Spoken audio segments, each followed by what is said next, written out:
Today I want to talk about video games.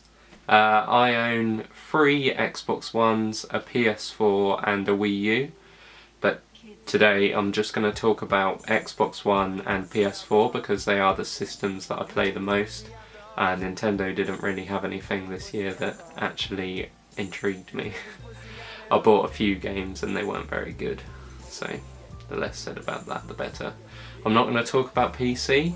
I don't like PC. If you like PC, then go play your PC. I have 49 physical Xbox One games and 11 physical PS4 games. I've also got a couple of games at my girlfriend's and digital copies and stuff, but generally I buy physical. I have put these in order as good as they could be. I had a little help from the internet, but probably made a couple of mistakes. So this year I have bought 28 games. Obviously some of them were gifts. It was my birthday in September. We've just had Christmas. I buy games as soon as they release. I don't really like waiting past that. I mean, if I get excited for a game, then literally another day cannot be waited. Lego Movie video game. Yeah, I've really enjoyed it. Wasn't as good as like Lego Marvel Superheroes.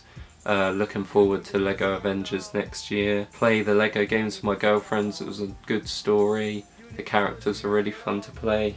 Saints Row, Get Out of Hell. See, I haven't even completed it, so what does that tell you about it? It was a bit of a wasted reboot. I don't feel like anyone really wanted it.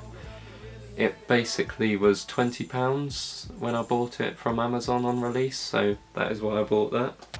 Bloodborne, I don't even know what to say. I can't get past the first 30 minutes. I bought it because everyone told me how good Dark Souls was and how Bloodborne would be even better than that, but I was left a little bit disappointed. Battlefield Hardline. See, that's free now on EA Access and I actually really enjoy it. I've seen a lot of people doing these best games of the year, worst games of the year, and Battlefield is in the worst most of the time, but I disagree with that quite heavily. It could have been a DLC for Battlefield 4. It doesn't have enough really, but the campaign is really fun and the multiplayer is really fun. I just think that people would have preferred sort of World War, like war, not cops and robbers based. Scream Ride, trash. And don't get me wrong, some things on it are fun, yeah, but we really want an amazing theme park game which has a lot of content, a lot of modes. We want to be able to make the people happy and run our own theme park, but we also want to crash the roller coasters and watch them die. Borderlands, why did I buy that? Really? It's a fun game, but the amount of time that I would have to put into that is just not possible. The Order 1886, I don't even know why that was made. It should have been a movie. The game lasts 5 hours including cutscenes. They make you walk in a corridor. Like, why not let me sprint? Bullshit. Mortal Kombat X, one of the most enjoyable games I played this year. Really love that. I think you should all pick it up. There's not that many fighting games on this generation. Lego Jurassic World, what a brilliant game. I can't believe you can actually be a dinosaur. Never expected that. Still need to complete that, of course. I don't get as much time on video games as I used to. Batman Arkham Knight, that was great. Whatever the fuck happened to the PC version. Yeah, really enjoyable game. I've streamed that a couple of times. People quite liked watching me, apart from when I was crashing the Batmobile. It does rely on the Batmobile a little bit too much, but I guess it was a new system. I don't believe that there's going to be another Batman game, or at least not by Rocksteady anymore. God of War Remastered. God of War 3 to be precise. Really good game, quite enjoy it, haven't played it enough. A lot of these, because the thing is, when I get into a game, I really get into a game and I put so much time in it. Like, I put way too much time into games when I should have stopped playing them, like Destiny. I've stopped playing it now, did it with the Taken King stuff, but I know when a DLC comes out that I'm gonna be playing that all the time. Rare Replay, so good. If only we could get another Banjo-Kazooie like properly, rather than some old N64 version. But no, I love Rare, and it's such a shame that they were making Connect games for so long. They got a new game coming out next year, Sea of Thieves I believe, and hopefully that'll be back to their roots a little bit. Like, Rare games are always colourful, fun to play, not serious. And then they just went on to these games where you had to go like that, and I don't think gaming should be stood up. I don't think gaming should be physical. Gears of War Ultimate Edition. See, Microsoft definitely had the better lineup this year. The 2 exclusives already, Rare Replay and Gears of War 1. Everyone wanted that. And they sold amazingly, and they priced them lower because it was a remaster. That's what you're meant to do. Disney Infinity 3. I need to play that more. Star Wars on it, which is still kind of weird to me that Disney own them. Marvel on it, which is still weird to me that Disney own them. And then you can play as some traditional Disney characters. I've had all 3 Disney Infinity games now, really enjoy them. Number 2 was Marvel based, 3 is Star Wars based, and 1 was more Disney based, like some Pixar stuff as well. Mad Max, what a game. It's basically like Tomb Raider, but male version, guns and cars. Tearaway Unfolded, that is one of the most innovative games ever made, and you really need to play it.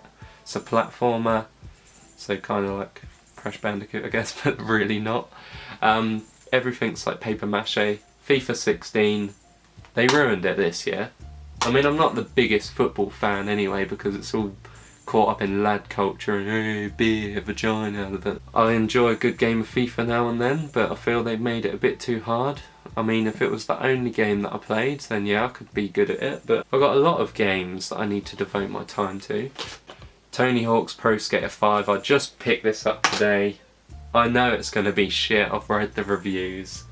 But I don't really go by reviews anyway, I want to see it for myself. Lego Dimensions, great if you've got an endless amount of money sat in your house. I don't know why that was priced so high, I haven't put enough time into it really, but from what I played, Scooby-Doo's in it, Simpsons are in it, you do have to pay more to get them of course, but really good game. It's kind of like Disney Infinity in the way that you have to put the characters at actual like physical, wait there. This is the base for Lego Dimensions, it's actual physical Lego and the characters are physical Lego. And then Disney Infinity, the characters are physical Disney. Guitar Hero Live, what a game. It's a shame with the DLC, like the DLC system's a bit shit, microtransactions when it's saying pay a pound here, pay a pound there. You buy the songs for plays, so you get a limited amount of plays on them. I'd rather just buy the song and then have it in my library to play whenever. Adventure Time, just got this for Christmas, not really spent enough time with it, but from what I played it seems quite fun. I didn't buy it thinking that I'm going to have the biggest enjoyment of 2015. Halo 5 Guardians, love that online even if I am shit at it. Call of Duty Black Ops 3. See, the people watching my page or channel are watching it for mostly fashion and vlogs, sort of just my life. And you probably think Call of Duty is a good game, yeah? No. No. The campaign's fun, I love playing it on co-op, I've completed it on Veteran now. But the online takes no skill. Yeah, you've got to have good reactions, but you would have good reactions if you played it every day and nothing else. Everyone just runs and guns and jumps and who shoots who quicker. Shit, no skill at all. Fallout 4, now I'm really going to make you mad. The game's too long and a bit boring. See, you're in a post-apocalyptic world and it's a first-person shooter. People say it's a RPG, but it is mainly a first-person shooter. And from what I played, I have enjoyed, but through what I actually touched in 13 hours is stupid. Like, I don't understand why you would want to put that much time into one game, but I guess I've done it with games before, just never by myself. See, I don't really enjoy single player gaming, I like co-op and I like multiplayer. I used to love single player, I don't really know what went wrong, but Tomb Raider, Rise of the Tomb Raider. Such a good game. If you've got a PS4 then I feel bad for your son. It's really good, really enjoy it. Probably the best game of this year. I'll get onto that in like 2 minutes. Star Wars Battlefront. Now this game, it's great. If only more of my friends played it then I'd be very, very happy. But basically, all these games that came out in November and the 2 in December were great. Just Cause 3, yeah, it's good. I played it. I know it's in the cellophane there, but I played it around my dad's. He's got a copy. It's fun. It's over the top fun, tiny bit repetitive fun, you know. But you need that now and then. It's an open world game. I think it's single player, and you just do stupid stuff. You're on planes, stood up, shoot them with a rocket launcher and all sorts. The best till last, Rainbow Six Siege. I love it. If it only had a campaign, then it would be 10 out of 10. I bought the season pass, so I'm hoping that that will be good. So the stuff that I didn't talk about, The Witcher, I know some of you love that, but that's just not me. Like RPG, I'm not really an RPG guy. Fallout 4 is about as far as it gets for me, and that is a first person shooter RPG. People say it isn't. Like I love the RPG elements in games, like in Dead Rising 3 there was sort of some where you get weapons and you upgrade them, and you get sort of abilities and you upgrade them. I do enjoy that, but I don't love the 200-hour campaigns and the massive open world that you never actually get to see. Biggest surprise for me was Dying Light. I had some real fun on that game. Still haven't completed it, but it is really enjoyable. If you've played Dead Island, it's kind of like that. So that was my thoughts on 2015. It was a very good year for gaming. My recommendations to you are to buy Rainbow Six Siege, Rise of the Tomb Raider, Mortal Kombat X.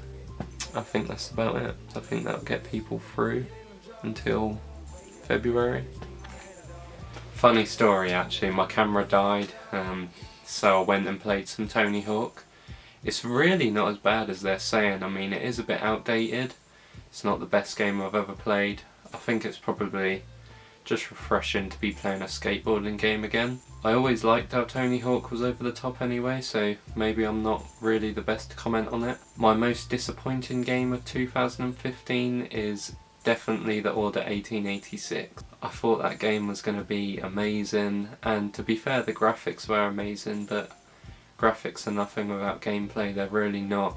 I'm not going to be talking about Wii U because I do have a Wii U, but I haven't got enough time out of it. The games that I played on it were pretty disappointing. I mean, there's two that really impressed me, and that is Super Mario Maker and Yoshi's Woolly World. I share the Wii U with my mum, so she's had a lot more time out of it than me.